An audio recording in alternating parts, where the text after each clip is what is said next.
అందరికీ నమస్తే.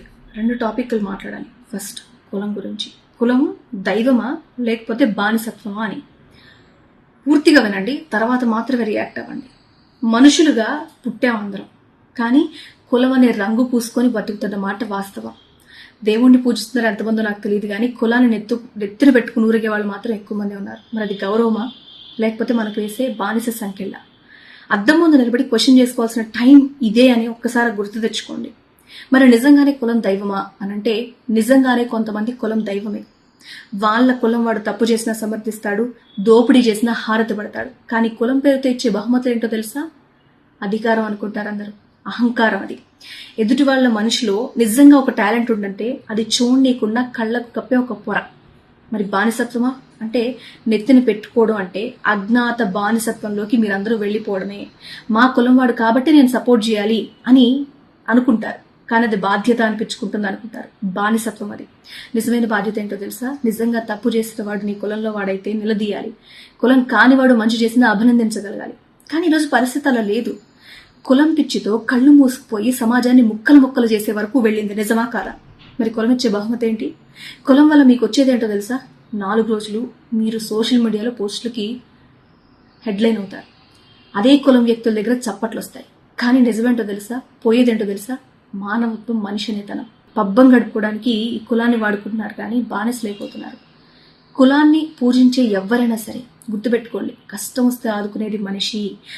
నీ శరీరంలో రక్తం పోతే ఇచ్చేది అదే మనిషి, కానీ కులం కాదు. ఇక్కడ రెండో టాపిక్ మనం మాట్లాడుకుందాం. ఈ కులము అహంకారాన్ని వదిలిపెట్టేసి బాధ్యతారాహిత్యంగా ఉండాలి. బానిసత్వం వద్దు, మనిషిలాగా గెలవాలి. ఇది కులం గురించి 2 మాటల్లో చెప్పాలంటే. అసలు ఈ టాపిక్ మాట్లాడడానికి రీజన్ ఇంకోటి ఉంది.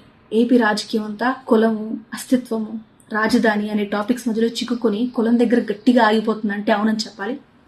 రీసెంట్గా రేణుకా చౌదరి గారు ఒక టాపిక్ మాట్లాడారు. ఆంధ్రప్రదేశ్ రాజకీయాల్లో అభివృద్ధి గురించి ఎంత చర్చ జరుగుతుందో కులం గురించి కూడా అంతే చర్చ జరుగుతుంది అని చెప్పడానికి ఆవిడ ఒక ఎగ్జాంపుల్గా నిలబడ్డారు. ఒకే కులానికి సపోర్ట్ ఉందనే విమర్శలు ఎలా ఉన్నాయంటే కౌంటర్ అటాక్స్ కూడా జరుగుతున్నాయి. రేణుకా చౌదరి గారు చేసిన వ్యాఖ్యలు ఇవి అగ్గి రాజేశాయని చెప్పాలి. నిజంగా రాజకీయం అంటే కులమా? అభివృద్ధి జరగడం అంటే కులాన్ని అడ్డం పెట్టుకునే జరగాల?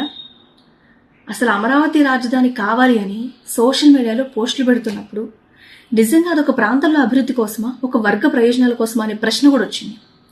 ఈ ప్రశ్నని ప్రత్యర్థులు రైజ్ చేస్తుంటే అదే పాయింట్ని అపోజిషన్ వాళ్ళు కేవలం రియాక్షన్ ఇవ్వాలి అన్న పాయింట్లో వాడుతున్నారు. కుల రాజకీయమే కనిపిస్తుంది, అదే హైలైట్ అవుతుంది.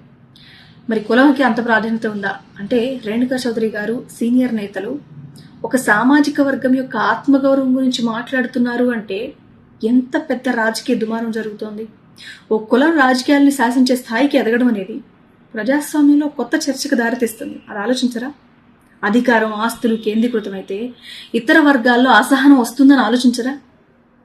రాజకీయాలని ఒక కులం శాసించాలి అని అనుకోవడం ఎలాంటిదో తెలుసా? ఎలాంటి పరిణామాలకు దారితీస్తుందో తెలుసా? మొదటిది, వేరే వర్గాల్లో వెనకబాటుతరం ఉంది అనే భావన పెరిగి సమాజం చీలిపోతుంది, ముక్కలవుతుంది. రెండోది, చిన్న విషయానికి కూడా ఈ కులంలో చూడటం వల్ల నిజమైన సమస్య, ఉపాధి కానీ, ఐటీ కానీ, మౌలిక సదుపాయాలు కానీ పక్కకెళ్ళిపోతాయి. ప్రజాస్వామ్యం అంటే అన్ని వర్గాల భాగస్వామ్యం. అదే లేనప్పుడు ఈ వ్యవస్థలో ఎన్ని అబ్స్టికల్స్ వస్తాయి? ఎవరు ఆలోచించారు దీని గురించి?